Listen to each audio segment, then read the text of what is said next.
ਅਗਲੀ ਖਬਰ ਵੱਲ ਚਲੀਏ। ਕਹਿੰਦੇ ਵੀ ਟਿਕਟੋਕ ਦੇ ਯੂਜ਼ਰਸ ਜੋ ਬੜੀ ਤੇਜ਼ੀ ਦੇ ਨਾਲ ਆਪਣੀਆਂ ਐਪਸ ਆ ਉਹ ਆਪਣੇ ਫੋਨ ਵਿੱਚੋਂ ਡਿਲੀਟ ਕਰ ਰਹੇ ਹੈਗੇ ਆ। ਕਹਿੰਦੇ ਵੀ 150% ਅੱਪ ਗਿਆ ਡਿਲੀਟਿੰਗ ਜੋ ਟਿਕਟੋਕ ਦਾ। ਕਾਰਨ ਕੀ ਆ ਵੀ ਯੂਐਸ ਦੇ ਨਾਲ ਜੁਆਇੰਟ ਵੈਂਚਰ ਹੋਇਆ ਹੈਗਾ। ਉਹਦੇ ਵਿੱਚ ਕਈ ਇੱਦਾਂ ਦੀਆਂ ਚੀਜ਼ ਪ੍ਰਾਈਵੇਸੀ ਦੇ ਤਹਿਤ ਐਡ ਕੀਤੀਆਂ ਗਈਆਂ, ਜਿੱਥੋਂ ਕਹਿੰਦੇ ਵੀ ਪਤਾ ਲੱਗ ਸਕਦਾ ਵੀ ਇਹ ਬੰਦਾ ਕਿਹੜੇ ਮੂਲ ਦਾ ਹੈਗਾ, ਰੇਸ਼ੀਅਲ ਬੈਕਗਰਾਉਂਡ ਕੀ ਹੈਗੀ ਆ। ਮੁੜ ਕੇ ਉਹ ਆਈਸ ਜਾਂ ਹੋਮਲੈਂਡ ਸਿਕਿਉਰਿਟੀ ਜਾਂ ਕਿਸੇ ਹੋਰ ਜਿਹੜੀਆਂ ਆਰਗੇਨਾਈਜੇਸ਼ਨਸ ਹੈਗੀਆਂ, ਉਹ ਉਸ ਨੂੰ ਚੈੱਕ ਕਰ ਸਕਦੀਆਂ ਹੈਗੀਆਂ। ਕੁਛ ਜਿਹੜੇ ਯੂਜ਼ਰਸ ਆ ਉਹਨਾਂ ਨੇ ਸੋਸ਼ਲ ਮੀਡੀਆ ਦੇ ਉੱਤੇ ਕਿਹਾ ਭਈ ਇਹ ਨਵਾਂ ਜੁਆਇੰਟ ਵੈਂਚਰ ਆ, ਇਹਦੇ ਵਿੱਚ ਜਿਹੜੀ ਅਪਡੇਟਡ ਪ੍ਰਾਈਵੇਸੀ ਪਾਲਿਸੀ ਆ ਉਹ ਬਿਲਕੁਲ ਗਲਤ ਹੈਗੀ ਆ। ਡੇਲੀ ਐਵਰੇਜ ਜੋ ਯੂਐਸ ਯੂਜ਼ਰ ਜੋ ਡਿਲੀਟ ਕਰ ਰਹੇ ਟਿਕਟੋਕ ਐਪ ਨੂੰ, ਕਹਿੰਦੇ ਵੀ 150% ਇਨਕਰੀਜ਼ ਹੋਇਆ ਪਿਛਲੇ 5 ਦਿਨਾਂ ਦੇ ਵਿੱਚ।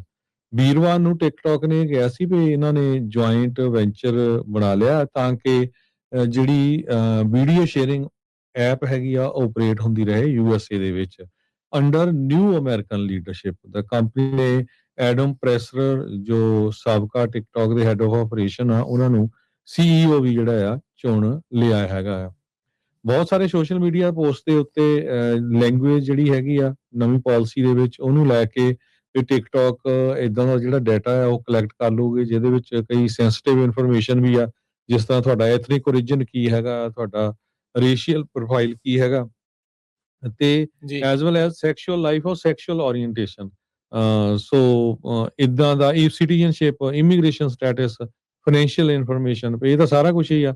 ਇਹ ਤਾਂ ਫਿਰ ਜੇ ਕੋਈ ਗਵਰਨਮੈਂਟ ਏਜੰਸੀ ਲੈਣਾ ਚਾਹੇ ਤਾਂ ਉਹ ਸਾਰੀ ਜਿਹੜੀ ਆ ਇਨਫੋਰਮੇਸ਼ਨ ਲੈ ਸਕਦੀ ਹੈਗੀ ਆ। ਇਸ ਕਰਕੇ ਬਹੁਤੇ ਲੋਕਾਂ ਨੇ ਟਿਕਟੋਕ ਵਾਲੀ ਜੋ ਹੈਗੀ ਆ ਐਪ ਉਸ ਨੂੰ ਡਿਲੀਟ ਕਰਨਾ ਸ਼ੁਰੂ ਕੀਤਾ ਹੋਇਆ ਹੈਗਾ।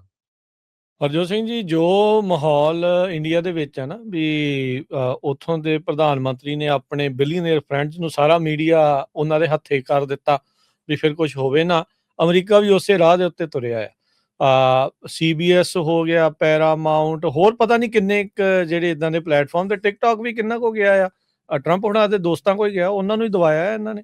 ਤੇ ਇਹ ਤਾਂ ਹੁਣ ਕਹਿੰਦੇ ਵੀ ਇਜ਼ਰਾਈਲੀ ਇੱਕ ਹਿਸਾਬ ਦੇ ਨਾਲ ਬਣ ਗਿਆ ਆ ਜਿਹੜਾ ਟਿਕਟੋਕ ਆ।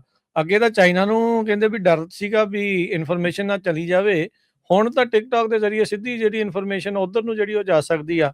ਹੁਣ ਬਹੁਤ ਸਾਰੇ ਜਿਹੜੇ ਯੂਜ਼ਰਸ ਆ ਉਹ ਇਹ ਕਮੈਂਟ ਕਰ ਰਹੇ ਆ, ਐਪਸਟੀਨ ਦਾ ਨਾਂ ਤੱਕ ਨਹੀਂ ਲਿਖਣ ਦਿੱਤਾ ਜਾ ਰਿਹਾ ਟਿਕਟੋਕ ਦੇ ਉੱਤੇ। ਅੱਜ ਵੈਸੇ ਵੀ ਟਿਕਟੋਕ ਜਿਹੜੀ ਉਹ ਚੱਲੀ ਨਹੀਂ, ਇਹਨਾਂ ਦੇ ਸਰਵਰਸ ਦਾ ਚੰਗਾ ਜਿਹੜਾ ਉਹ ਰੌਲਾ ਰੱਪਾ ਪੈ ਰਿਹਾ ਆ। ਚੇਂਜਸ ਜਿਹੜੇ ਉਹ ਆ ਰਹੇ ਆ ਉਸ ਨੂੰ ਜਿਹੜਾ ਉਹ ਲੈ ਕੇ ਉਹਨਾਂ ਕੰਪਨੀਆਂ ਨੇ ਜਿਨ੍ਹਾਂ ਨੇ ਟਰੰਪ ਹੋਣਾ ਦੀ ਕ੍ਰਿਪਟੋ ਦੇ ਵਿੱਚ ਪੈਸੇ ਲਏ ਆ, ਉਹਨਾਂ ਨੂੰ ਇਹ ਜਿਹੜੀ ਫਰਮ ਆ ਟਿਕਟੋਕ ਆ ਉਹ ਟਰੰਪ ਹੋਣਾ ਨੇ ਦਵਾ ਦਿੱਤੀ ਹੈਗੀ ਆ। ਸੋ ਐਪਸਟੀਨ ਫਾਈਲਸ ਦਾ ਰੌਲਾ ਰੱਪਾ ਘਟਿਆ ਜ਼ਰੂਰ ਹੈਗਾ, ਪਰ ਇਹਦਾ ਮਤਲਬ ਇਹ ਨਹੀਂ ਵੀ ਲੋਕੀ ਜਿਹੜੇ ਉਹ ਇਸ ਟਾਈਮ ਭੁੱਲ ਗਏ ਹੁਣ। ਉਧਰ ਗਵਰਨਰ ਗੈਵਿਨ ਨਿਊਸਮ ਨੇ ਹੁਣੇ ਪੋਸਟ ਕਰਕੇ ਕਿਹਾ ਵੀ ਕਹਿੰਦੇ ਵੀ ਇਟਸ ਟਾਈਮ ਟੂ ਇਨਵੈਸਟੀਗੇਟ। ਕਹਿੰਦੇ ਵੀ ਮੈਂ ਰਿਵਿਊ ਲਾਂਚ ਕਰਨ ਜਾ ਰਿਹਾ ਟਿਕਟੋਕ ਦਾ, ਵੀ ਕਿਤੇ ਸਟੇਟ ਦੇ ਲਾਅ ਨੂੰ ਵਾਇਲੇਟ ਤਾਂ ਨਹੀਂ ਕਰ ਰਿਹਾ, ਵੀ ਟਰੰਪ ਕ੍ਰਿਟੀਕਲ ਕੰਟੈਂਟ ਨੂੰ ਇਹ ਕਿਤੇ ਸੈਂਸਰ ਜਿਹੜੇ ਉਹ ਕਰ ਰਹੇ ਹੋਣ। ਸੋ ਰੌਲਾ ਰੱਪਾ ਜਿਹੜਾ ਆਲਰੇਡੀ ਜਿਹੜਾ ਉਹ ਪੈ ਚੁੱਕਾ ਆ।